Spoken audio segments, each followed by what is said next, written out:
the Great Pyramid of Giza. Some scientists now believe it was already ancient before the first pharaoh was born.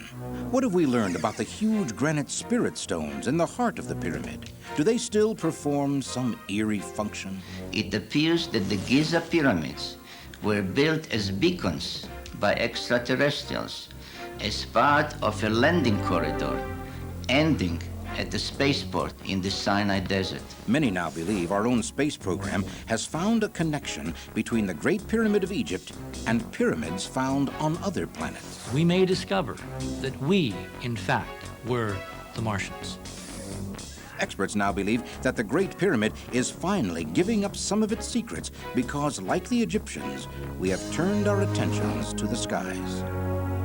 Is there an alien connection? The amazing and controversial answers in this chapter of the UFO Diaries. The pyramids of Egypt have been the objects of mystery and controversy for thousands of years. Scholars, ancient and modern, have argued over how they were built, why they were built, and who built them. The traditional view is that the pyramids were built by Egyptians of the 4th dynasty around 2500 BC as burial tombs for the pharaohs of that period. But is that view sustainable in light of what we know today? Many experts insist the ancient Egyptians could not have built these marvelous structures. And if they didn't, shouldn't we learn who built them and why? Archaeologists have told us for decades now that many of the Egyptians of 4,000 years ago worshipped the sun and believed in fantastic beings who came down from the sky to bring knowledge and wisdom to mankind. Is this a clue to the real origin of the pyramids? Do recent discoveries on other planets tell us more about the pyramids of Egypt? Is it possible that these structures were constructed by the same architects? Could the true nature of the pyramids hold the answer to the mysteries of mankind's existence on Earth? All of these questions are mere speculation without more evidence that the pyramids are anything more than what they appear to be. 3 gigantic piles of carved stones on the edge of the desert at Giza. The largest has been attributed to the pharaoh Cheops, but it is more widely known as simply the Great Pyramid. Many scientists agree that physically, mathematically, and scientifically, the Great Pyramid of Khufu could not have been built.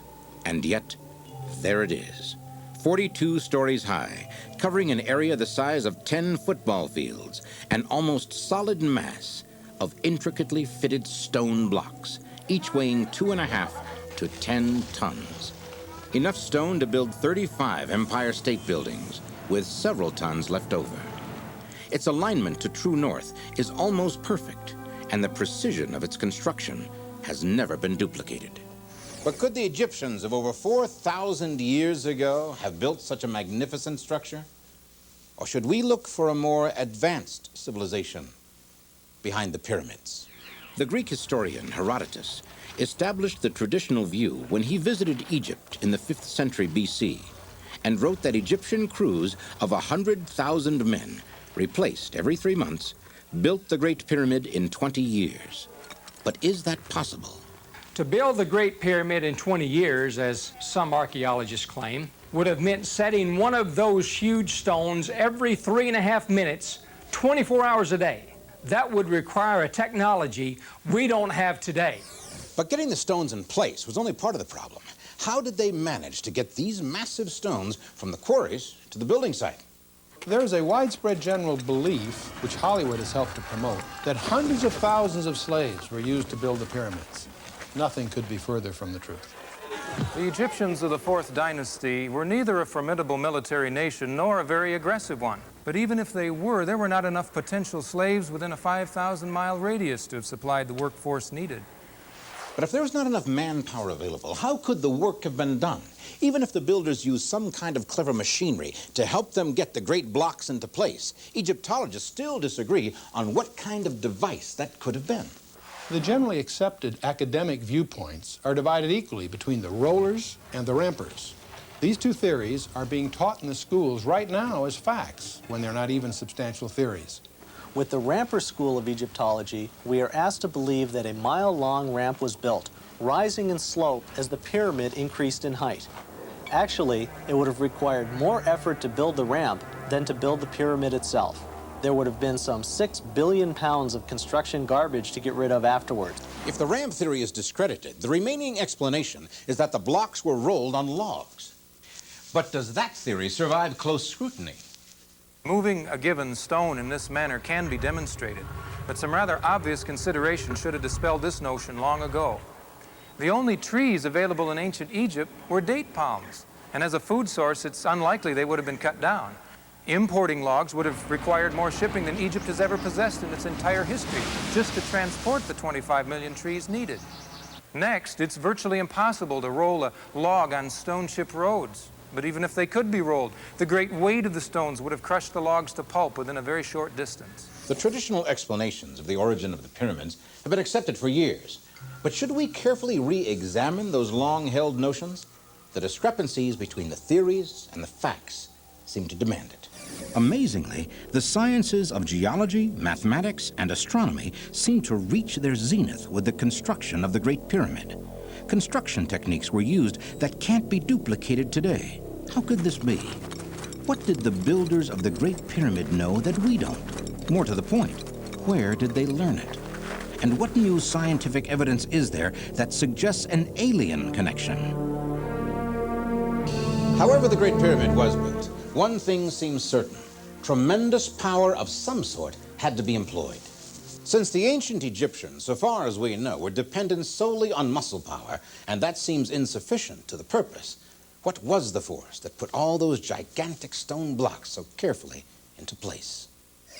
And keep our minds open to perhaps at some point learning that this is a very real possibility, that other civilizations, other beings, maybe perhaps from other planets, solar systems, or galaxies, assisted the Egyptians in the construction of the pyramids.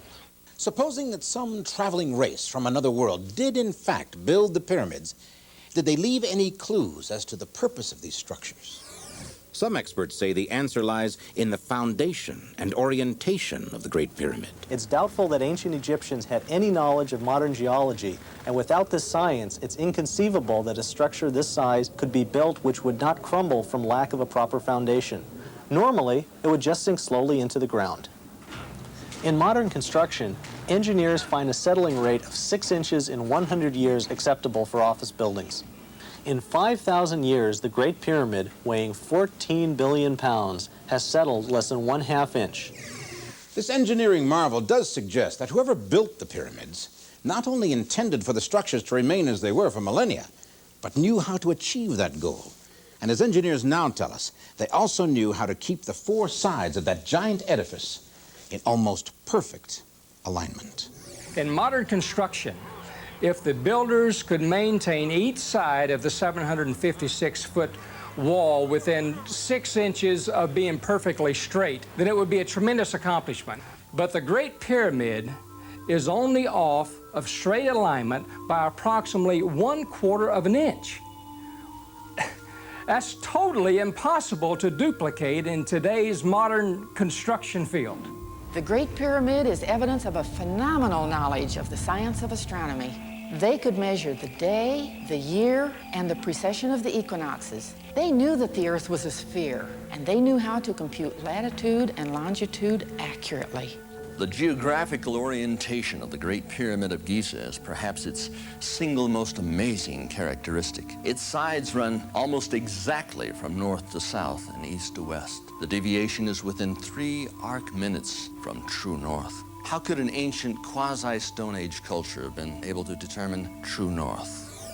And while Europeans would argue for centuries about whether or not the Earth was flat, the ancient Egyptians, or someone thousands of years earlier, had calculated the longitude and latitude of the Earth as a sphere. Could it have been the 4th dynasty Egyptians? There have been 2 recent hard scientific discoveries about the pyramid in Egypt, which are not consistent with the Egyptologists' presumption that it was a tomb built by a king. Those 2 things are the radioactive dating, radiocarbon dating of the mortar from the top to bottom, which indicates that the top is 1,000 years older than the bottom. Or the other discovery was the radioactive sand found in 1987 in a set of chambers just behind the Queen's Chamber in the center of the pyramid. We have placed these 2 discoveries together to come up with a very consistent explanation for both. The strange curve, top to bottom, looks like an exposure curve. If you have a radioactive source in the center of the pyramid, the radioactive sand is exactly where we had calculated such a radioactive source to irradiate the pyramid might be found. Could it be that the Great Pyramid was constructed with what was simply routine technology to a race of beings capable of something like atomic power and interstellar travel? But as the evidence for an extraterrestrial origin of the pyramids begins to mount, we encounter what appears to be a warning not to explore the matter too deeply. Because some scientists claim they have encountered a powerful negative force inside the Great Pyramid, a force they called the Curse of the Pharaohs. The Curse of the Pharaohs story begins in the 1920s when two Englishmen, Howard Carter and Lord Carnarvon, discovered the tomb of Pharaoh Tutankhamun.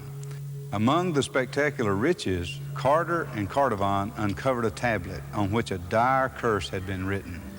Death will slay with his wings whoever disturbs the peace of Pharaoh. The warning did not make them nervous, but they were afraid their native assistants might panic and quit. They crossed out any mention of the tablet's discovery from their records and tossed it into the rubble. The whole incident might have been forgotten forever had not some 36 scholars and others connected with the excavation died sudden and mysterious deaths. Carnarvon and Carter were about to uncover the mummy itself when Lord Carnarvon became deathly ill. Although suspecting an infection, doctors were uncertain of a diagnosis. He died before his son reached his bedside, and precisely at the moment of his death, an unexplainable power blackout occurred all over Cairo. Another victim was American architect Arthur Mace, who had been the person to rip out the last piece of wall blocking the entrance to the tomb. He died in the same hotel with the same symptoms as Carnarvon, feverish and in a sudden coma. The morning after Carter had shown his friend George Gould the tomb, Gould awoke with a high fever. By nightfall, he was dead. Radiologist Archibald Douglas Reed was the first to cut the mummy's wrapping and x-ray it. Reed died aboard ship on his way home to England. According to historians of the Curse of the Pharaohs, an eminent physician and biologist in Cairo, Dr. Ezzedine Taha, claimed discovery of an ancient microscopic fungus that had probably survived in a dormant state for thousands of years, which could be controlled by modern antibiotics. Ironically, before he could prove his theory, Dr. Taha died in a freak automobile accident. Assuming that the pyramids were built by some race far more advanced than the ancient Egyptians, did they leave behind this strange fungus as a sort of burglar alarm? A measure to keep humans from tampering with the pyramid? What deadly secret lies in the forbidden heart of the Great Pyramid? Some believe the great granite slabs above the king's chamber, called spirit stones by the Egyptians, once served some fantastic function. Are they still functioning? Could they be the key to the real purpose of the pyramid? We know that whoever constructed the Great Pyramid of Giza built it so that it would last a long, long time. Archaeologists tell us that the structure was originally covered with a protective stone coating, making the sides perfectly flat and smooth. That outer surface was broken apart and used as building materials during the construction of the city of Cairo, but the pyramids themselves still remain unharmed. And we've already heard how the pyramid is unique among all buildings on Earth in its refusal to settle into the ground, as other giant monuments inevitably must. And we've heard of the Curse of the Pharaohs, where something seemed to have been at work in killing all who explored too deep.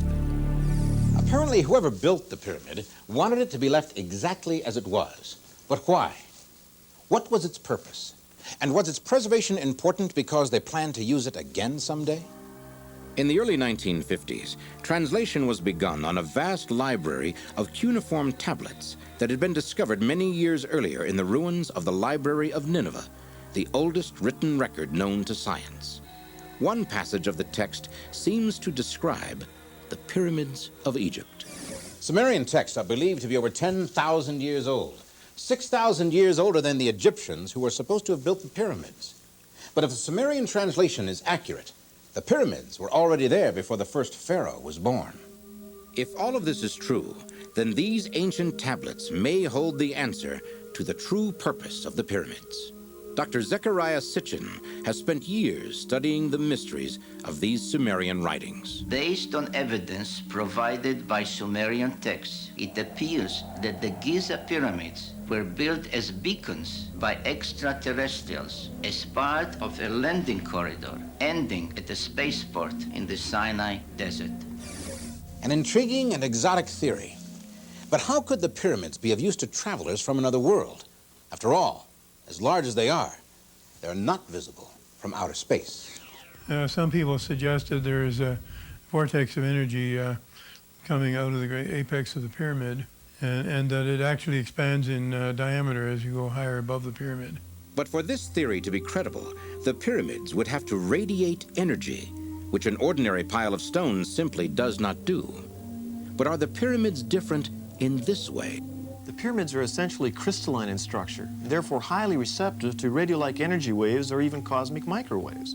The Great Pyramid at Giza, with its 5 granite slabs above the king's chamber, are what the ancient Egyptians called spirit stone, and they could have been a massive receiver-transmitter tuned to some distant part of the universe of which we are still ignorant. There's a vortex of energy emanating from the apex of the pyramid, which actually expands in diameter as it rises higher and higher into the heavens. A simple example of this emanating apex energy was first demonstrated by British inventor Sir W. Siemens.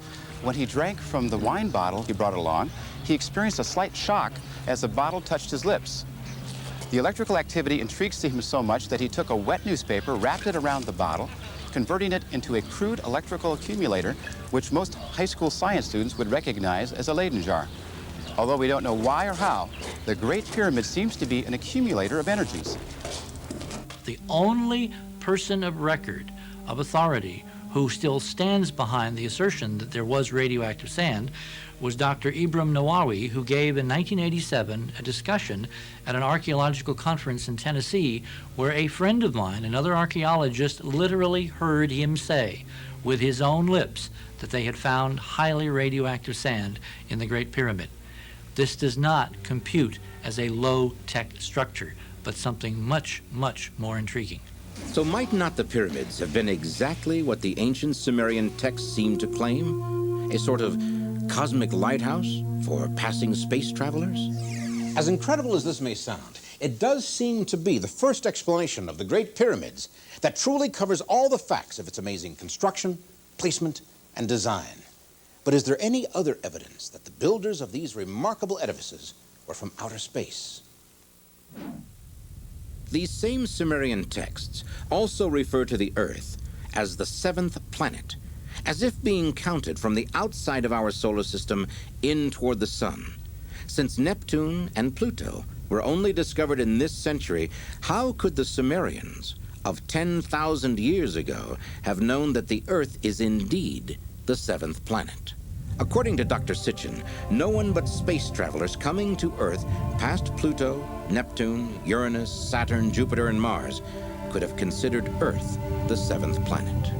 Has modern science discovered any other reason to believe that the Great Pyramids were not the product of humans? Our space program may have discovered the most amazing connection of all, pyramids on Mars that correspond precisely to the pyramids of Egypt. Our quest for the truth about the Great Pyramid at Giza has now taken us into outer space, and to the theory that beings from another world may have actually built this colossal monument for their own purposes. And now we begin to make our own voyages to other planets, exploring the vast reaches of our own solar system. But have our meager explorations to date helped us to find the answer to the pyramid mystery, or simply raised more questions? The fundamental mathematical relationships communicated by the structures at Cydonia are now eerily replicated in the Giza complex here on Earth, including the very placement of the Sphinx. Even the key latitude of Giza, north of the equator, is now directly linked to the D&M pyramid latitude at Cydonia on Mars. So we can't tell who the builders were. There is a clue, however, and it's in this mile-long, 1,500-foot-high humanoid face. Our thinking now, our team's thinking, is that that face is our face, or what we once were.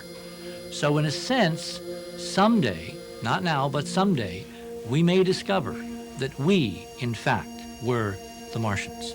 Are the so-called pyramids of Mars merely bizarre natural formations? Or are they the ruins of carefully constructed monuments that have been abandoned for many thousands of years? It does stand to reason that voyagers traveling across our entire solar system might place such markers or beacons on more than one world. Even so, the notion of extraterrestrial visitors constructing the pyramids of Egypt may seem to many to be simply too outrageous. Is it not possible, after all, that the ancient Egyptians were simply far more advanced than we'd previously believed? Don't the theories of alien pyramid builders ignore the ancient Egyptians and any contribution they might have made in the creation of the Great Pyramid? Certainly. But then, the Egyptians themselves seem to have ignored it also. The Great Pyramid was the greatest single undertaking in the whole history of mankind. And yet there is not one picture or drawing, not one artifact, not one inventory or tally sheet to tell of its construction. The Egyptians left us some 3,000 years of written and pictorial history, covering virtually everything that happened in their culture, from babies being born to plowing and harvesting, building, weaving, sacrificing, praying, embalming, but nothing about the pyramids of Giza. Why? When you enter the Great Pyramid, it's devoid of these hieroglyphs. And the answer is simple and explained by the fact that the Great Pyramid was not built by Egyptians. The Great Pyramid was built by a group of people which are known as Hyksos, or shepherd kings, rulers of foreign countries that came into Egypt and constructed the Great Pyramid with better methodology. In light of all the new findings, experts seem to be reaching the same conclusion. Could it be that the proof of extraterrestrial visitation to Earth has, for centuries, been right there before our very eyes? Do Egyptian records fail to mention the construction of the pyramids because they were already there when the Nile Valley culture began to flourish? Is this the final proof that the pyramids are the keepers of a mystery that we may never solve? Until that time, the pyramids continue to stand silent and mysterious, refusing to allow their secrets to become a completed chapter of the UFO Diaries.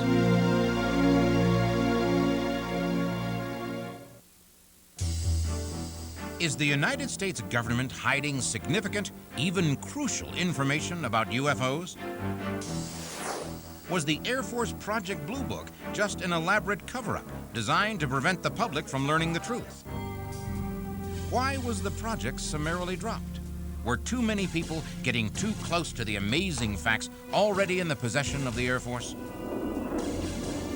The search for the astounding truth behind Project Blue Book in this chapter of UFO Diaries.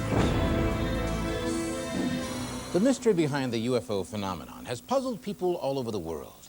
What are these things? Where do they come from? And what is their purpose here? Do all the unidentified objects seen by thousands of witnesses always turn out to be something familiar or natural? Or are they sometimes proven to be something not made on Earth? If even a few of the UFOs sighted are in fact visitors from another world, how should the governments of our world react? Should they treat these strange flying craft as friends or assume them to be enemies? How have we responded to UFOs in the past? Has an official policy ever been stated by the leaders of our planet's nations? The American government's policy on UFOs has taken some bizarre twists and turns in the last 50 years. To the best of our knowledge, this all began in 1947 with a private plane flying over Washington state. A businessman, Kenneth Arnold, saw 9 crescent-shaped objects flying in an echelon formation near Mount Rainier. And he naturally thought that these were planes, but they were not behaving like any airplanes he had seen. He told reporters at Yakima, Washington, that the motion of the objects he'd seen was like that of a saucer skipping across a pond. This was the first sighting to really stick in the public mind, and it gave it the term flying saucers. Based on Arnold's experience as a pilot, based on his credibility as a businessman, there seemed to be little reason not to accept what he'd said. When the Air Force finally issued their official explanation for the Arnold sighting, they said it was a mirage, some kind of apparition floating in the atmosphere. After that sighting, hundreds of people saw objects in the sky and reported them to the Army Air Force. And in September 1947, Lieutenant General Nathan Twining, head of Air Materiel Command, wrote to the office of the Commanding General of the Army Air Forces. And in this letter, he strongly recommended that an official investigation be carried out. And on December 30th that year, a project was approved and given space at Wright Field, Dayton, Ohio. The general public knew that the Air Force had started some kind of hunt for flying saucers, so the operation was widely referred to as Project Saucer, but its official code name was Project Sign. Now, Project Sign supposedly was an earnest attempt to discover the truth about UFOs, but from its very first investigation, it was clear that something else was going on behind the scenes. What appeared to be going on was an attempt to conceal the whole truth about the matter. And this was especially tragic because the first known investigation involved the loss of life in pursuit of an alien vehicle. On January 7th, 1948, Flight Commander Thomas Mantell was ordered to investigate a UFO flying over Godman Field, Kentucky. After climbing to 23,000 feet, ground personnel lost sight of Captain Mantell and the alien vehicle. But he reported by radio that he was still closing in on what he described, a tremendous metallic object. And as far as we know, that was Captain Mantell's last message. At 5 p.m. that night, the wreckage of Captain Mantell's P-51 airplane was discovered, with his body still in the cockpit. What really happened? Was Mantell's plane destroyed because it came too close to a UFO?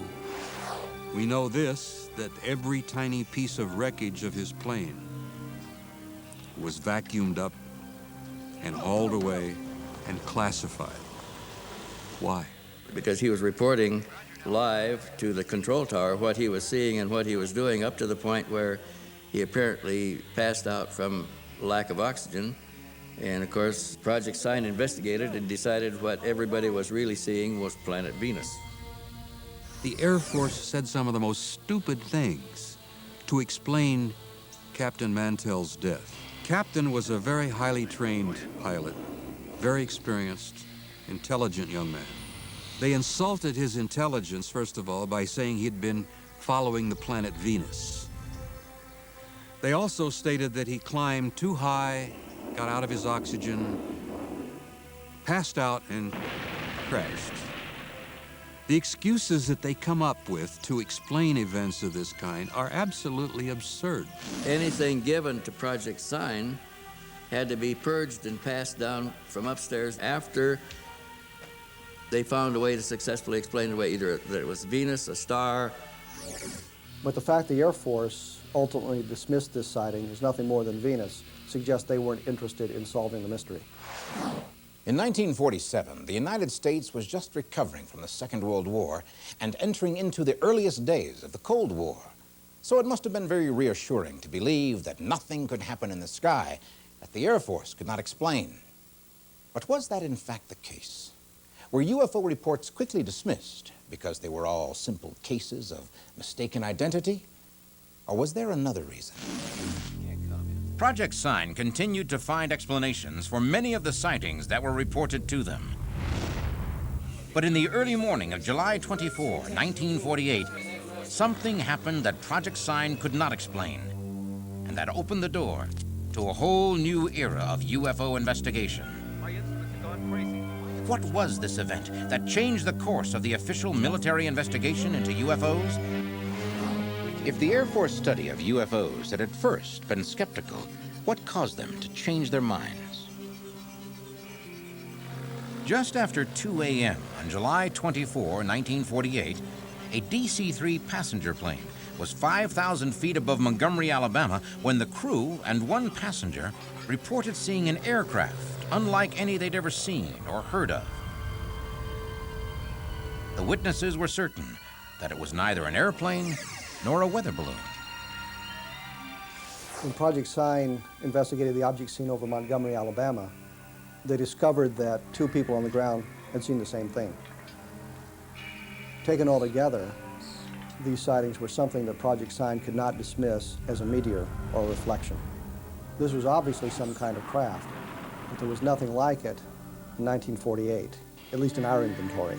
But did this unique UFO sighting really change the philosophy of Project Sign? A problem came when the staff members who were originally briefed to believe that they were going to have all the information that the Air Force had, came to an independent conclusion that there was more to this than they were advocating. And the reality and the facts that were sensitive, that really indicated we were dealing with extraterrestrial technology, was never, ever released. There was policy decisions made that that information would never get out. So they would either explain it away or they would insult whoever made the report, and they would even end up insulting some of their own Air Force pilots, which is an absurdity. I've investigated pilot sightings for many years, and there's a number of reasons why I have chosen pilots as a specialty. One is that they're highly trained.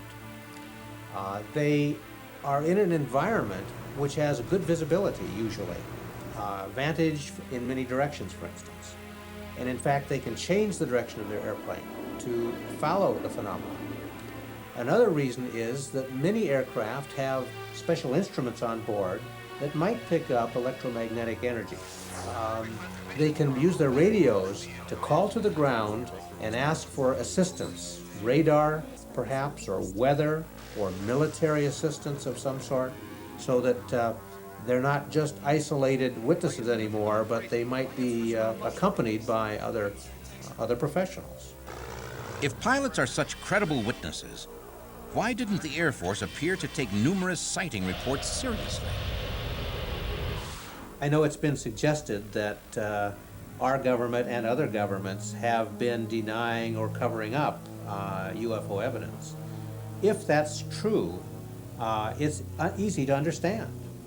It could be that they are trying to protect some advanced technology development that they're working on. But I think there may be another reason, and that is that if the phenomenon is real, and they know it's real, then they don't want to admit to the public that they can't protect us from the phenomenon.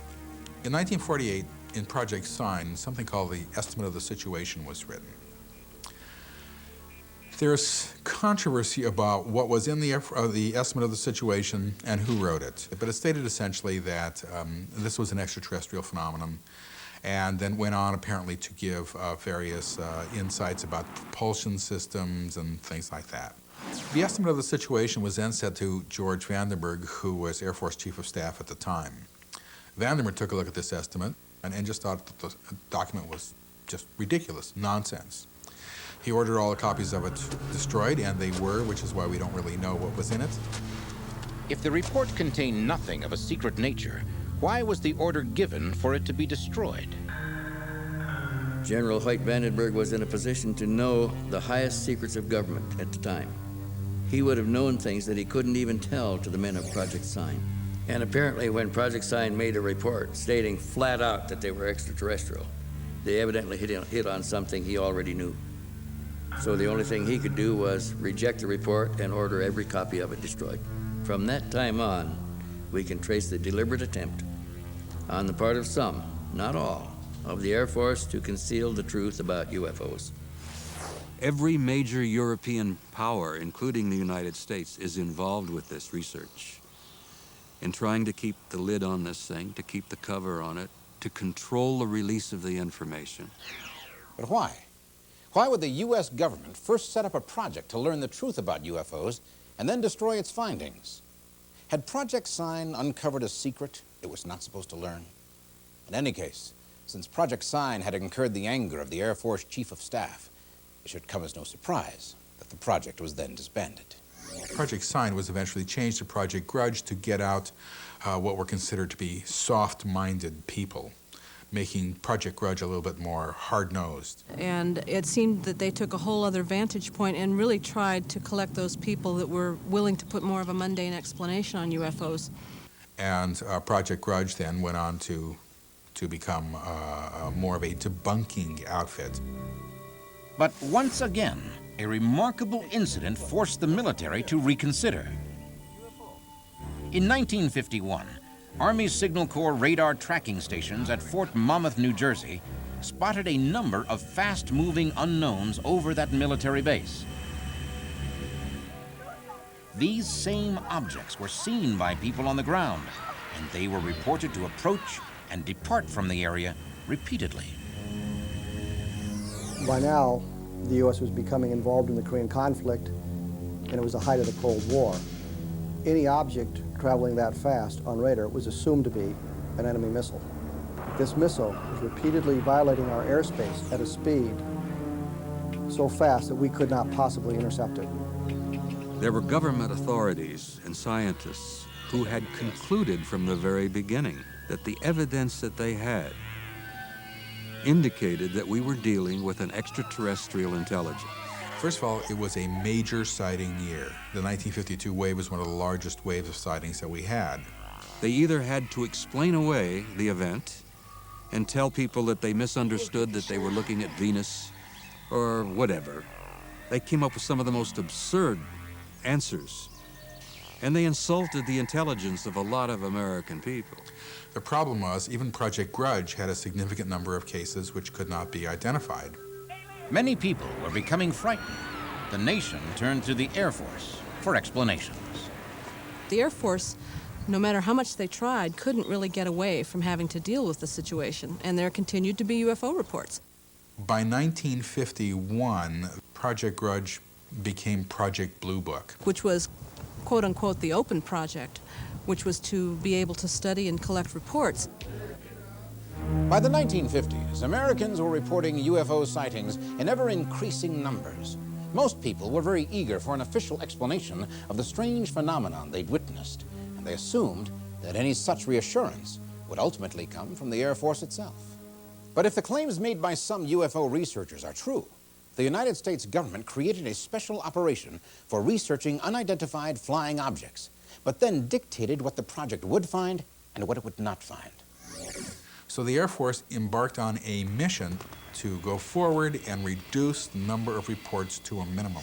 The order was to find explanations for UFO sightings, but not necessarily the correct ones. And their identifications became outlandish, totally unrelated to what people were seeing, and what they were looking at was not a UFO, obviously. It was something else. Once the reports were reduced to a minimum, it would show people that everything in the sky could be identified. The Air Force wanted to be able to say, we have the situation under control. After 1953, Project Blue Book was not trying to find out whether there were visitors from outer space. But assuming that some UFOs were in fact visitors from another world, how could such a fact be kept secret? Project Blue Book had its sort of glory days in 1952. The head of Project Blue Book at this time was a man named Captain Ed Ruppelt. Ruppelt was a fair-minded individual who took it upon himself to try to solve the UFO mystery. The credible people telling the incredible stories, as Dr. Hynek used to say. In this way, Ruppelt was very much like the project's chief science consultant, Dr. J. Allen Hynek. Hynek had been part of the operation since the days of Project Sign as an expert astronomer and a UFO skeptic. Ruppelt and Hynek began their study, and what they learned convinced them both that UFOs represented intelligence not of this earth. And if Ruppelt and Hynek had any doubts, nothing could have changed their minds quicker than the events of July 1952. A series of objects were seen flying over the Capitol building and the White House by pilots, by radar operators on radar equipment, and by civilians on the street. The objects made right-angle turns, extremely fast accelerations, things that are impossible for aircraft of 1952. Exactly 7 days later, on July 26th, 1952, objects were seen over the Capitol grounds again. An intercept was ordered again, and this time the objects were still there when the planes came. The planes chased the objects for a while, and afterwards the objects flew away. But the press got wind of this. There were sensational headlines across the country, and suddenly the Pentagon was swamped with inquiries, with calls about what was going on. Are we being invaded? Should we run for the hills? What should we do? Meanwhile, the Air Force held an official press conference. They reported that the radar sightings had not been an attack on the U.S. Capitol, but were simply a temperature inversion. They claimed that pockets of cold air caused the radar to pick up reflections from the ground and mistake them for flying objects. The naked eye sightings were blamed on meteors and the normal excitement of witnesses. It was, after all, the stated mission of Blue Book to investigate and explain these types of sightings. There were so many calls into the Pentagon that the Air Force and the CIA actually became a little bit worried that these calls would be disrupting the normal channels of military intelligence. So the CIA organized a panel of scientists to look at the subject sort of secretly. This was known as the Robertson Panel, which met in January of 1953. They sifted through the mountains of evidence compiled by Project Blue Book, the films, the pictures, the movies, and all. After spending only 12 hours reviewing 6 years of research, they issued their report. This was the highest level of our government at work. If the Air Force had set up Projects Sign, Grudge, and Blue Book for the purpose of explaining UFO sightings, why would the Central Intelligence Agency make its own study of the UFO phenomenon? Blue Book was merely a public relations front. It was never seriously a program to investigate and determine what was really going on.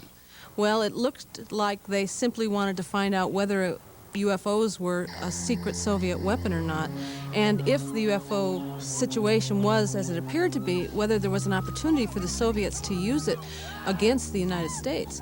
5 major scientists looked at the subject and decided some very critical things. They decided, first of all, that the objects themselves probably were not extraterrestrial. In other words, they couldn't see, they couldn't understand the evidence for the extraterrestrial aspect of the phenomenon. But they decided that reports, not the objects, but the reports themselves, did in fact constitute a threat to the national security. They began at that point a systematic program of deception, demystification, and disinformation, and those 3 aspects apparently have continued to this day. They made no attempt to explain what UFOs were. They just set down a policy to teach people that flying saucers didn't exist. Therefore, the Robertson Panel endowed the Air Force with a mission. And the mission was not to study UFOs, not to try to get to the bottom of the UFO mystery, but to reduce the number of reports to a minimum and thereby end the threat to national security. People throughout the society began to criticize the Air Force for not doing its job. And the next thing you knew, the Air Force had a public relations headache on its hands. From that time on, the Air Force was no longer interested in Project Blue Book. And finally, in December of 1969, they shut it down completely.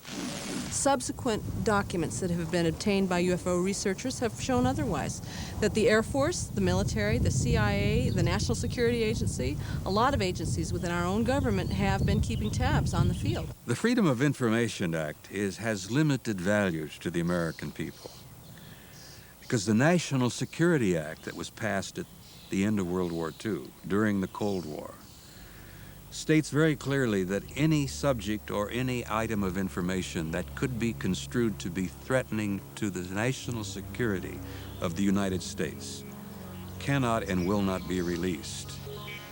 Now, the Cold War is over. Who is the enemy now? Why are those limitations of the National Security Act still being applied? Why are they still keeping it from us? Under what excuse? Who's our enemy? You come to the conclusion today that people in Washington, at least some of the national security people, look upon the American people as the enemy. The Air Force has documents on file showing that UFOs have violated our airspace. And if the things that fly right through our radar and violate our airspace aren't a threat to this government, I don't know what is. If these things are true, then one all-important question still remains. Why? It's quite simple. They know. They've known for 50 years that extraterrestrials are visiting Earth. The Air Force believes the truth is simply too much for us to handle, and so they lie to us instead. The quest for the truth about Blue Book and other UFO studies is a tangled mess. Perhaps it's true that the government has used these studies to hide what they really know. Or perhaps they once made a valiant effort to solve a puzzle that is simply beyond human understanding. If so, the real truth may forever be a sealed chapter of the UFO Diaries.